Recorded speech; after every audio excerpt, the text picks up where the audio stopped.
fill in our eyes and we blame everyone. It's the state of the times and we're all coming undone. Coming undone. Just remember that we're all the same deep inside, and we all want the same, the simple and divine, peaceful dreams in the night, a little bit of love when we cry, free to believe as we might.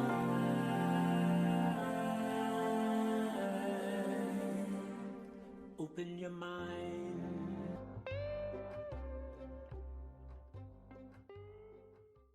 Hello, Carolyn Zimmerman here, coming to you from beautiful Buffalo, New York. You are listening to the Peace Warrior podcast. This podcast is for individual seekers, free thinkers, and those that are looking for more peace in life. It is the goal of the Peace Warrior to be a gentle guide on your walk toward peace, offering a safe space to come, listen, and perhaps find inspiration for the journey. Invited guests will share their experiences to help shed light on the many ways we can bring peace into our lives. We will also identify, explore, and discuss the many disruptors to peace and talk about effective ways to walk toward peace. I'm absolutely delighted that you've chosen to tune in today. Weekly podcasts chronicle the walks of fellow warriors on their journey toward peace and share insights that you may find valuable as you navigate your life story. The warrior I have with me here today, again, is my dear friend Raf Fuentes. We had fun recording previously, talking about some really fun things. And today, we are going to begin our discussion around our observations of what the past year has done to the children in our world. Raf actually has children that he can reference. I do not. My children are grown. I have a 3-year-old grandson who, oh my goodness, he's the love of my life. So, Raf, what can you tell me and our audience about what you have observed over the last year? Well, I have a grandchild and another one on the way, actually. So I hope they stop sometime soon. I have another one on the way. I do. I keep telling I'm too young for this, and I'm pushing 50. I'm not, over 50. But, That's just a number. As far as that goes, I'm going to live forever, so I don't care. Well, It's fine. I told you this morning when we were talking, I'm aging in reverse. Right. I can't find my expiration date. No, I've looked at the bottom of my foot too, and it's just there's somebody's name on there, but it's not mine, so I belong to somebody, like in Toy Story. So I told it to my granddaughter, and she's like, "Really? Where?" What I've seen so far is kids are always going to be kids. Yes. And I'm a big kid, so I should know that for a fact. Well, don't you think, Raf, it's really important to never forget being a kid? Exactly. I mean, like I said, I'm going to be 49 shortly here, and I've been through a lot. Crushed by a 2,000-pound machine. I've been, did a lot of different things. Bouncers in a bar, bouncer in a strip club, all kinds of stuff. So I still wake up in the morning most of the time feeling like I'm still 18. I do too. That's a new thing that's been happening because I've just done some new things. A lot of it has to do with what you put in your body, which is always awesome to have my granddaughter spend the night, because in the morning she wants some of Gramps' elderberry pancakes. Ooh, elderberries. I love elderberries. And she loves it. She's my new cooking partner. So oh, that's awesome. I try to get her as much as I possibly can, but with school and stuff, we'll see. And that's really what I've seen a lot of change, is that she loves going to school. Absolutely loves it. It's the greatest thing in the world. She's like, I'm out the door, and she'll plan things like, well, I want to come over next weekend, but I have to make sure that I'm home by Sunday because I have school on Monday. And I'll say things to her like, well, what if you don't have to go to school? And she gets this really serious, like, I'm going to hurt you look on her face. No, I will go to school. I'm like, I think women learn that look early. It's like in the DNA or something. It must be. I don't know. But, she just got a report card, and she got all straight A's on her report card. She got all A's, so it was really good. But I was really kind of concerned because I saw that with this homeschooling thing where they have to do this thing online. My daughter works the graveyard shift, and her boyfriend, he works during the day. So it's a lot like when my kid's mom and I were together. It was the whole the old cartoon, morning Ralph, morning Sam type thing. See each other on the way to the punch clock. Yeah. But in the meantime, you got to remember, especially if you have kids, there's kids there. What do you do with them? What's happening with them? Yeah. My granddaughter is really good at making cheese sandwiches. Oh. And I said, well, why don't we put something else on there? And she's like, well, like what? I said, well, how about some lettuce, some tomato? And she was amazed. I sat there last weekend I had her. I made oatmeal, and it didn't look like the oatmeal that comes out of the little packet, because it wasn't. But this oatmeal had all of her favorite things in it. It had the apples, it had the cherries in it, it had the mangoes in it, and that's because, as I said in our previous thing, and anytime someone talks to me, I like to cook, and when I cook by I have to cut up all the ingredients. I put pure, there's no processed anything. So I took some time chopping the mangoes up and chopping cherries. And I had multicolored fingers. My fingers were all rainbow colored. And she didn't want to eat it because it was weird looking, And she's 5, so she's not used to a lot of new things. Mm-hmm. But with the schools, what they're doing right now with the homeschooling stuff, they'll send stuff to home for the kids to eat for lunch and stuff. Like they'll send a thing, whatever. And it's usually these little lunch bowls. At least my granddaughter's school's been doing that. Yeah, I think my brother and sister-in-law were talking about that. They had to pick up the lunches. Yeah, and the lunches are like, they're the lunch bowls. They're the little lunch bowl miniature processed. Nothing's real. Oh. So, of course, she didn't recognize what I made for her because, honey, this is real food, It was breathing a little while. No, I won't tell you that. But, she does. My granddaughter knows my sense of humor, so she got that. But she wasn't used to seeing that. So when I sat down and explained to her, and I looked at her, and she had these tears welling up. And I was like, well, I'm not yelling at you. So what's wrong? And she said, but nobody talks to me like that.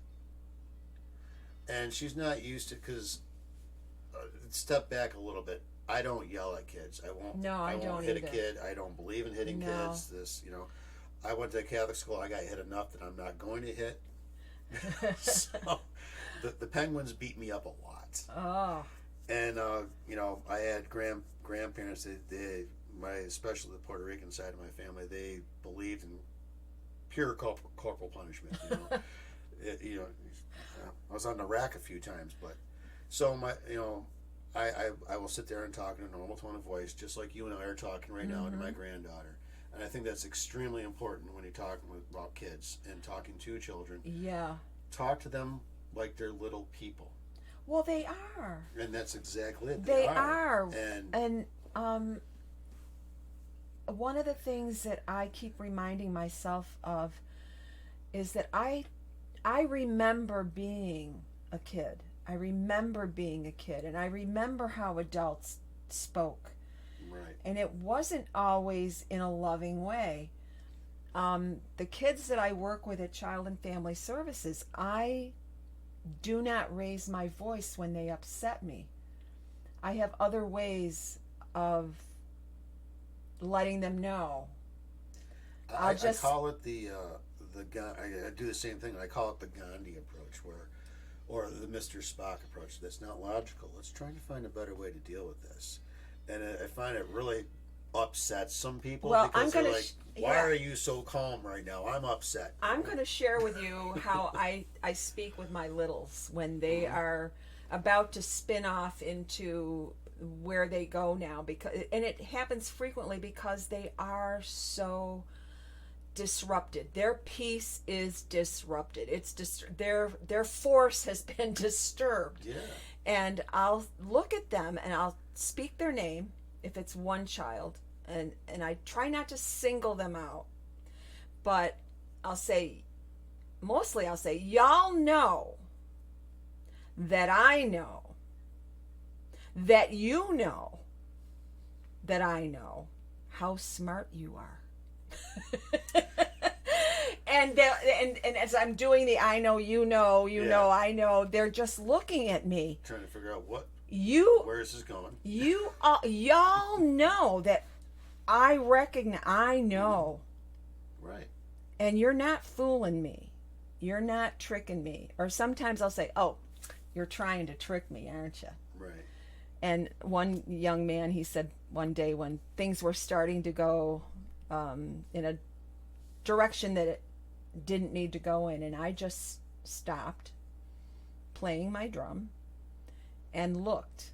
And when they realized that Drum Lady was just sitting there, one little boy he looked around and he said, "Y'all know Drum Lady doesn't play." And, so I don't believe that you have to yell at kids. I mean, unless they're in grave danger and you need to get their attention. Well, do you like being yelled at? No. So then why would they be? Well, that's what I told yeah. my granddaughter. I said, I don't like when people yell at me, so I'm not going to yell at you, but I want to know what the real problem is. And Yeah. she stopped and she was like, "Well, what do you mean?" I said, "Why are you really upset? Why do you really not want to eat this?" And then we talked about it, and I said, "Well, how about if I put a little honey in it?" She goes, "Honey, I don't know if I like it." I said, "Give me your finger." She tasted it. She goes, "Oh, that's pretty good." I said, "Well, let's put some in there." So she wanted to put like 2 spoons, and she did what she did, and she devoured that down. And the whole time, while she was doing that, she was talking to me, laughing and joking, and she devoured it. And then after that, it was like every 30 seconds, I got hug attack. Oh. So for the rest of the day, That's I was awesome. like hardly able to move because I was getting the hug attacks. But it was all because we, as adults, should remember, just because they're kids doesn't mean they have more intense feelings than we do. Right. Because they don't have the reference. They don't have the life experience to Right. know that what is happening It used to be we could go outside, play with our friends, fall down, skin our knee, run back home, get the Bactine spray down there, sting a little bit, then we feel fine, go back out and play. Right. Now these kids come in and they're just terrified. Yeah. As an example, but the other horrible thing I see happening right now too is here's my phone, go on YouTube and watch your shows. Oh. Here, go play a game. Or even worse, I want your phone so I can go online. Mm-hmm. And then they hand the phone over. When I was a little kid, and I would say if I got a reply, it wasn't what I wanted.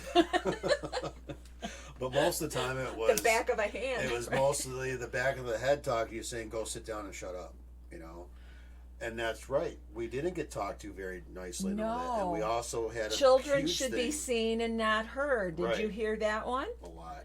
Yeah. A huge thing that we did get too was and I learned this over time. So I didn't go into being a parent and have all the answers, and I don't have all the answers. I might have a couple of them, but that's because of practice. But I also learned that as time going on, if I really want to get their attention in a good way, then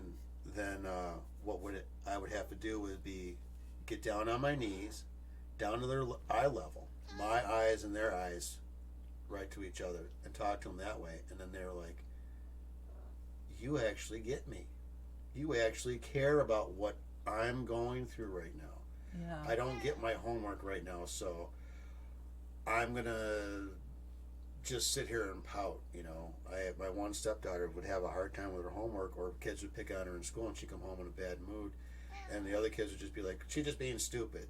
And I was like, "Well, what's wrong?" And I don't want to talk about it. I said, "Okay, well, why don't you have a seat, and when you're ready to talk, I'm right here." And it would blow their minds because, I remember after a while, they wouldn't leave me alone because I was the one they would come to for different things. And it was like, when I realized that was what was going on, I was like, "Oh, how did this happen? What did I do? I did something right. Well, did I do right? Well, you whatever." treated them like little humans. And that was it. Little beings. Understand your homework. Okay, you teach me the way your teacher taught you, and we'll do this together then. That's a great way to handle it. Because I didn't, especially with this core education stuff, I had no clue what was going on. I wouldn't know where to begin. I wouldn't know where. I was baffled. Crazy. But it seems right now, Rafe, we're being joined by a kitty. She's decided that she's going to love on you. So I hope you don't. Small animals and small children are attracted to me. Small animals. I didn't bring my flute, but apparently I don't need it. So, well, there are it's several fine. in the other room. She's yeah. But that's another thing I've noticed is that the biggest thing is with this modern technology. They would rather have their face stuck in the TV than go out and play. My kids, when they were growing up with me and their mom when we were together, they did not want us outside with them playing. Oh no, they wanted to be with but their they friends. also didn't, Well, and isn't that what we wanted to do too? We wanted to be outside with our friends. And what I see today, not my grandchildren, but kids that I encounter, that they don't even know how to talk to anyone. They're so into this screen time and TV and YouTube or cartoons or games, and nothing's real. Yeah, nothing's real. And in the meantime, real life is happening. And I remember one of the biggest things I've seen, like with my grandchildren, my granddaughter. I don't have the other one yet, but we'll see what happens with that. I would go and play with toys when I was a kid. Oh yeah. And I would have different voices for all of them. She does the same thing, but I would like to have somebody play with me once in a while. My brother, especially Star Wars, you got to have another guy play with you. You fly your ship and attack mine, And my granddaughter, she's still trying to figure out, do I want anyone to play with me or not? If you're going to play with me, are you going to do it my way? If she's not totally dominating your way, having things her way, then she'll back down and become completely submissive. So there's no real in between. These kids aren't learning how to really cooperate. It's either you do it my way or I do it your way, but there's no in between. And it's really not a black and white world, and they're going to have to find out the hard way. Yeah. We all learned that when we were kids, that it's not black and white. And there is some gray, there is some muddy shoes and grass-stained pants involved, And that reminds me of some of the situations I encounter with my littles at Child and Family Services. It's one has a strong personality or a strong thought, and and it upsets another kid, and then they're at each other, and it's just not a win-win situation. And then Drum Lady will intercept and just say, whoa, wait a minute here. Well, he, and I go, no, you're both responsible. Right. You're both responsible. Now, the fact that you are upset that he grabbed this that is yours, what if the situation was reversed? You know, and we've had this conversation before, I'll say, with them. You know, how would you like it if I came into your space and I did something? You know, you're going to be upset with me. Right. And if you come in here and you break one of my instruments, I'm going to be upset. So we're just not going to go there. We learned boundaries. And Yeah. I don't see that, like, whether it's a daycare or, you know, even a lot of the parents nowadays, for, like, there are kids. Mm-hmm. You know, like just said, I didn't have all the answers. I didn't do everything right. There's mistakes I made, of course. Oh, but well, I've learned over time, you know, and I'm hopefully trying to help get the message out there that, you know, these things aren't going to work if you're going to try and be so dominant. right. You don't have right. kids, you don't raise children to make them your little robots. Right. You know, they're little people that need to learn, okay, that's fire, don't touch it. Mm-hmm. Especially don't touch it a second time. You know? Yeah, exactly. But boundaries, you know, they don't get the boundary part, and we have to teach them that. And if we can't teach them that, it's because we haven't learned ourselves. So the first teacher we ever have in the world is our parents. Mm-hmm. And if our parents don't teach us those things, or are too busy sleeping, or whatever else, and we're stuck in front of a TV, yes, Sesame Street did help me out when I grew up. I wasn't raised by my parents. I was raised by a village, which was my parents, my grandparents, my aunts, my uncles, you know, my teachers. Well, you know? and that's the way it was. But they all worked together as well. Yes, They didn't say, yes. well, you know, I understood when I went to my grandparents on one side of my family, these are the rules here. Mm-hmm. Always respect your grandparents. Always respect your grandmother. Mm-hmm. These are the rules at my other grandparents' house. These are the rules at my parents' house. We talked about this earlier. I was watching that Mexican Puerto Rican comedian, and you don't disrespect your mother. You know, especially if you're in a Latino family, you don't disrespect your mother because you probably won't survive. And I almost didn't survive because being the oldest of all the grandchildren and all the cousins, when my cousins or my brother or whatever would do something at my grandparents' house, I got it first. I got it because that way they would know it was coming their way. It wasn't going to not come their way, but I got the first taste of to make sure it worked the right way.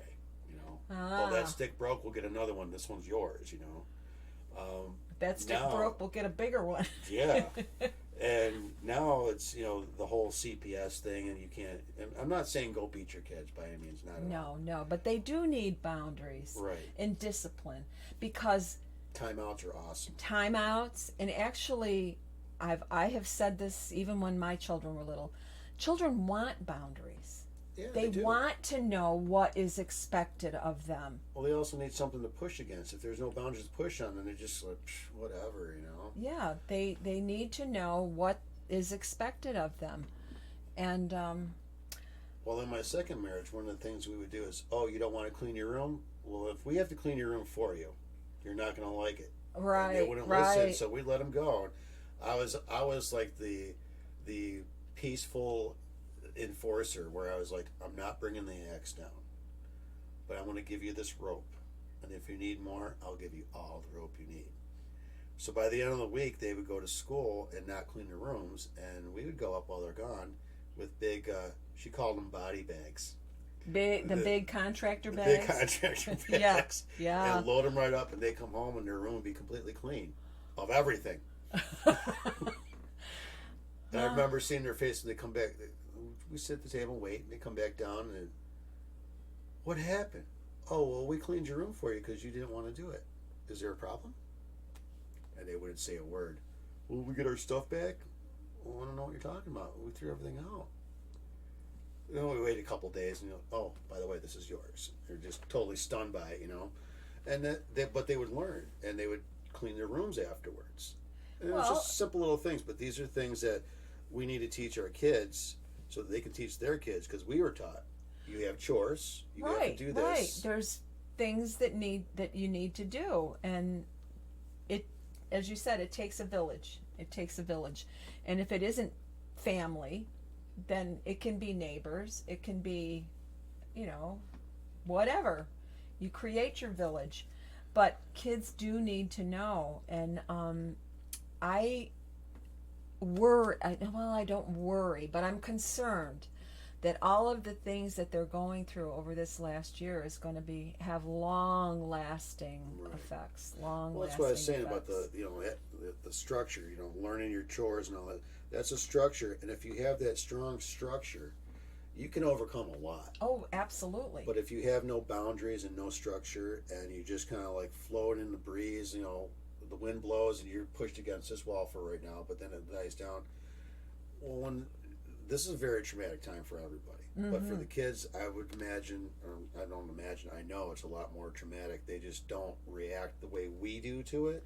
Because they don't have the life experience. Exactly. They don't know that this is going to end. They don't know that things are going to get, that it isn't always going to be this way. And I'm reminded of that video clip where the little kids come back from the dentist's office like, is this going to be forever? Yeah, is this going to be forever? And a lot of them are thinking that this is how it's going to be. This is the new normal, and this is just the gateway to the new normal. I think that's a very important point right there. It's the gateway. This is not the way it's going to be forever or for a long period of time. We're still finding out what the new normal is going to be. Right. But we should do the best we can to make it the best it could be. Oh, absolutely. And not just here's a iPad, here's an iPhone. I'm gonna go take a nap. No.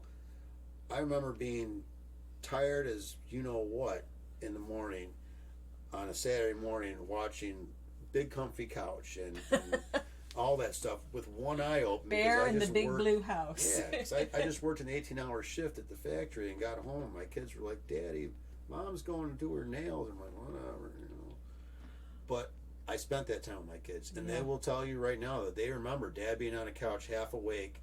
Do you guys want eggs or bacon? And then they'd have to say, but you said you're going to make us eggs and bacon a half an hour ago. Time marches on. Right. And it really does, Rafe. It's marching on so quickly. I can't believe how it flies when I'm doing this. Right. It's but so we do need to begin to wrap it up so that I can honor our listeners' time. I'll just say this then for my final thing is that I think the best thing we can do for our kids right now is just be there for them and with them. Absolutely. And talk to them like they're little human beings. Absolutely. And respect them. I love when I'm saying my goodbyes to my littles on Thursdays when they're leaving me and they're going on to the rest of their day. I always tell them to have a great week, and I tell them I love them. I do. I tell them I love them, and I have something about each one of them that just lights me up. Like one of them, he's got the greatest smile, the whitest teeth, and he's going to be one handsome little devil boy. And I'll say, now show me that smile. And there's another one. He has a wonderful voice when he sings. And I says, and you keep practicing. I try to feed into things that I notice about them that are positive, because I'm sure they hear enough of the negative. That's extremely important. Yeah. And I know what that has felt like for me. It's never been a good thing. Well, in wrapping up, I'm going to pull out my little notebook here that one day I'm going to have to get a new notebook. This is falling apart. My 3 thoughts for ending today. Number 1, happiness is the new rich. Inner peace is the new success. Health is the new wealth. kindness is the new cool. And I think being kind to children is really important. Absolutely. Really important. They're our future. They are our future. And if you're not kind to them, like I was told, remember who you see on your way up the ladder, because you're going to see them on the way back down again. Oh, yeah, as the rungs slip. Number 2, good things come to those who believe. Better things come to those who are patient. The best things come to those who never give up. Never give up. If you get knocked down by life, you have a little piece-crushing boulder, big one, small one coming at you, just figure out what in the world you can do to make it better at that time, and never give up. Number 3, the past is in your head. The future is in your hands. Yeah. So, Rafe, I want to thank you once again for being here with me this afternoon. I really, really, really appreciate the conversation that we had. I enjoyed it as well. Because kids are just so important, and I don't want to think, I will never think about a generation that cannot be self-sufficient. It's just, I'm unable to go there. And I want to remind our audience to please check out Arthur Bod on his SoundCloud channel. I do use his music as my intro and outro music, and he is such a talent. The words of his songs are amazing and can touch your soul. So, in wrapping up today,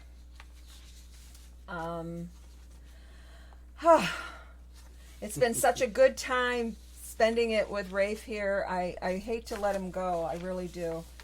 He's a wealth of information and a humble, gentle warrior walking his path. I always liked the Jolly Green Giant. Yeah, me too, actually. So, folks, until the next time, I want to thank you for listening. God bless you, your families and loved ones, our troops, first responders in these United States. Keep calm and saunter on. This podcast is produced by yours truly and can be found on podbean.com, Facebook, Apple Podcasts, YouTube, and where did you hear? Where did you? Spotify. Well, I'll have to check that out. It might be there now. I have no idea. The universe is getting it out there without me having to do too much other than sit here and talk with amazing people. So, y'all, have a great rest of your day, or as I'd like to say, have the best day of your life so far.